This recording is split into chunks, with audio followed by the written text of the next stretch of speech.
Yung daw ginagawa natin, hindi nasasayang. Yung pag-upo ninyo dyan, hindi sayang yan. Yung pakikinig ninyo, hindi sayang yan. Yung pagdalo ninyo, hindi sayang yan. Yung pagpunta ninyo rito, lahat ng kahilingan nyo, kung maniniwala kayo, answered prayer na kayo.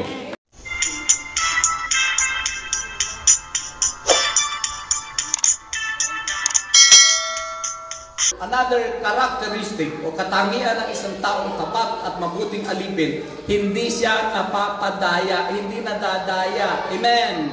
Kasi napakarami po sa atin, ito ang siyang dahilan kung bakit napakarami. Makikita nyo minsan, manonood ka ng telebisyon, nung araw, buti ngayon, wala na, hindi ko na napapanood. Nung araw, naku, maniwala kayo, bagot na bagot ako manood. Pag magtatanong po ako po si Juan de la Cruz, dating Katoliko. Pinagmalaki pa na dati siya Katoliko at lumipat doon sa relihiyon na yun. Now, bakit ka lumipat doon? It is because mas maganda ron. It is because iba ang Diyos doon. Remember, our God is only one God. Iisa lang ang Diyos at ang Diyos na ito ay nagpapala hindi dahil sa iyong relihiyon. Ang Diyos na ito ay nagbibigay ng pagpapala dahil sa ikaw ay masipag na manggagawa. Amen. Amen. Maniwala kayo, pag ang Diyos na ito nilapitan mo, pag ang Diyos na ito ang sinamba mo, pag ang Diyos na ito ang tinawagan mo, hindi ka pa nagsasalita, pumapasok na ang biyaya at pagpapala. Kahit anong mangyari, kahit gaano kalaking problema mo, kahit gaano kalaking kailangan mo, kahit gaano kalaki, kung nakaaway mo, lagi mong tatandaan, mas malaki dyan ang kamay ni Yahweh El Shaddai.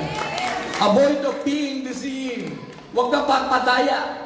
Sabi po ng Biblia, sabi ng Galatians chapter 6 verse 9 up to 10, do not deceive yourself. No one makes a fool of God. A person who reaps exactly what he plants, if he plants in the field of his natural desire, from it he will gather the harvest of death. If he plants in the field of the Spirit, from the Spirit he will gather the harvest of eternal life. So let us not become tired of doing good. For if we do not tire, or if we do not give up, the time will come when we will reap the harvest. So then as often as we have the chance, we should do good to everyone, and especially to those who belong to our family in the faith. Now tingnan nyo, ang sabi niya, huwag kang padadaya. Bakit? Napakaraming mandaraya ngayon. Naku, maniwala ka, yung tayo ka muna. Yung bang inyong barangay captain nanalo dito? Amen. Nanalo? O, palakpakan natin. Salamat. Nanalo. Kasi alam mo, sa bawat eleksyon, ang dami ko na po, when I was a reporter announcer ng kasalibot ng radio station. Kasi nung araw, assign po ako dito sa southern part ng Metro Manila. Kay announcer ng DCSL, ang radyo natin. Naging announcer reporter noon. Assign ako dyan. Maniwala kayo, sa lahat ng eleksyon na napuntahan ko, wala pa akong eleksyon na napuntahan na umamin ng pagkatalo.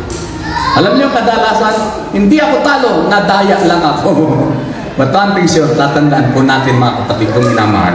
Kung dumating man yung pagdaraya sa buhay natin, tandaan mo hindi ka dinadaya ng Diyos. Pag nagtiwala ka sa Diyos, tuloy-tuloy ang biyaya at pagpapala na ibibigay ng ating Yahweh El Shaddai.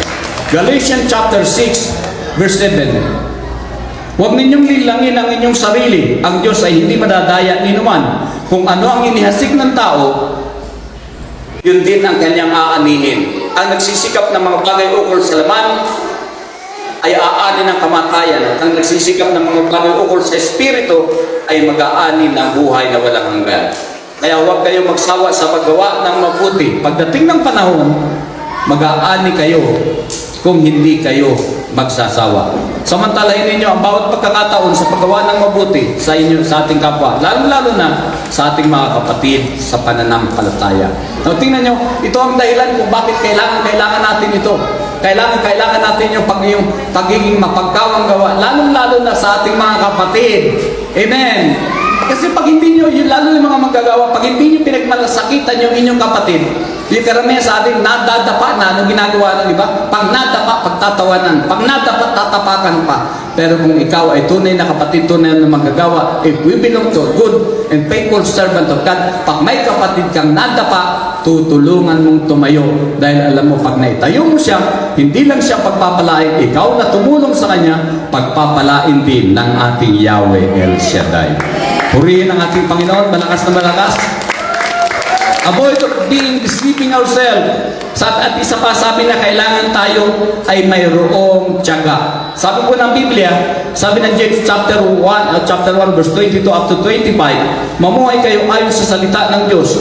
Kung ito'y pinakikinggan lamang ninyo ngunit hindi sinasagawa, dinadaya ninyo ang inyong sarili. Sapagkat ang nakikinig lamang ng salita at hindi nagsasagawa nito ay katulad ng isang taong humarap sa salamin, umalis pagkatapos na makita ang kanyang sarili. Agad nalilimutan ang kanyang ayos. Ngunit na nagsasaliksik at patuloy na nagsasagawa ng salitang sakda o ng kautosang sakdal na nagpapalaya sa tao at hindi isang tagapaginig lamang at pagkatapos ay nakalilimot ang taong yan ay pagpapalain ng Diyos. Kaya ba't pa tayo pinagpapala? Pagkatapos nating makinig, pag uwi ng bahay, ating pinagninilayan ang salita ng Diyos. Amen! Pinagninilayan ang salita ng Diyos. Ano bang gusto ng ating Panginoon? Why did the Lord taught us of how to pray? Ba't tinuruan tayong manalangin ng Panginoon? Para maunawaan mo yung tamang panalangin ay hindi dahil sa kung ano yung ibig mo.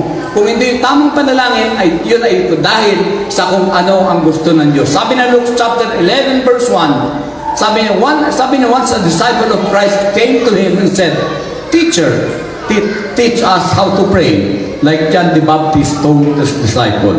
Then Jesus said to him and sabi niya, when you pray, say this, "Our Father, who art in heaven, hallowed be thy name. Thy kingdom come on earth as it is in heaven.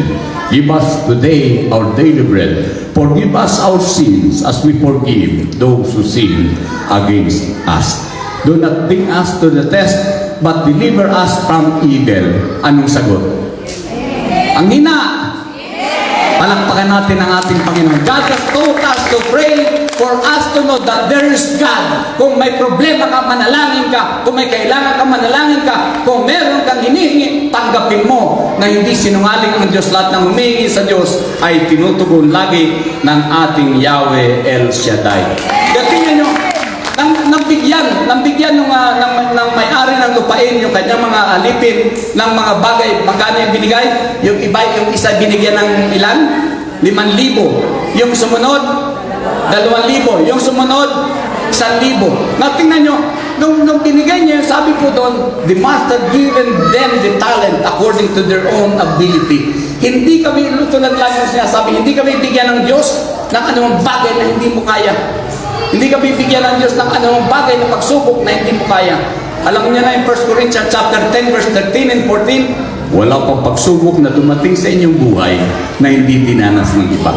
Tapat ang Diyos at hindi niya papayaging subukan kayo ng higit sa inyong mga kaya. Sa halip, pag dumating ang pagsubok na ito, bibigyan ka niya ng lakas upang ito'y iyong mapagtagumpayan. Huwag kang bibitaw. Pag may trials and persecution, lalo kang kumapit sa ating Panginoon. Dahil habang nakakapit ka, kahit napakabigat ng pagsubok, malakas ka at tiyak na ikaw ay magtatagumpay. Amen!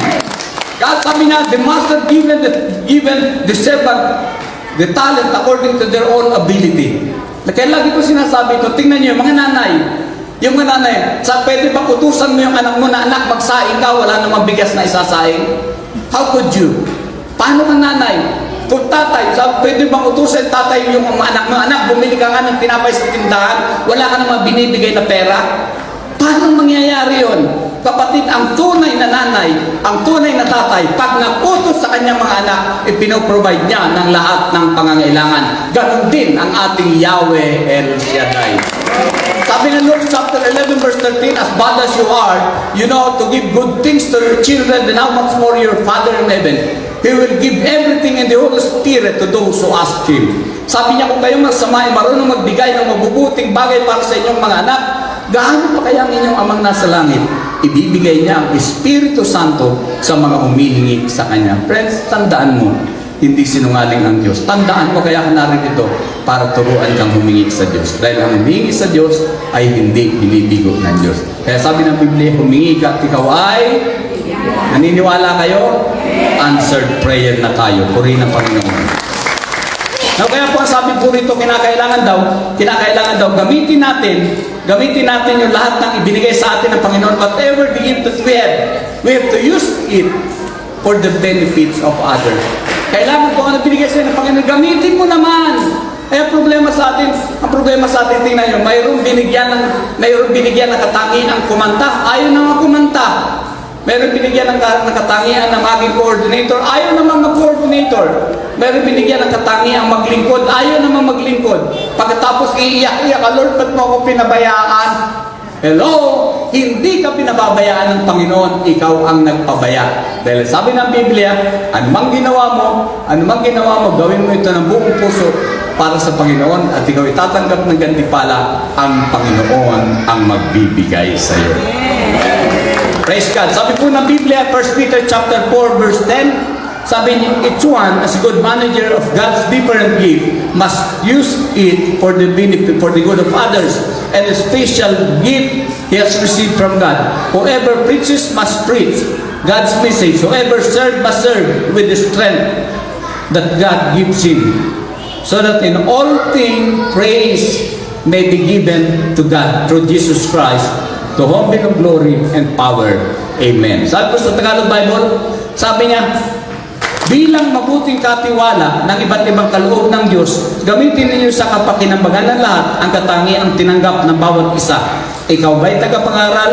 Ipangaral mo ang salita ng Diyos. Ikaw ba'y tagapaglingkod? Gamitin mo sa paglilingkod ang lakas na kaloob sa iyo ng Diyos upang siya'y papurihan sa lahat ng bagay sa pamamagitan ni Kristo Jesus. Sa Kanya ang kapangyarihan at karangalan. Amen at Amen.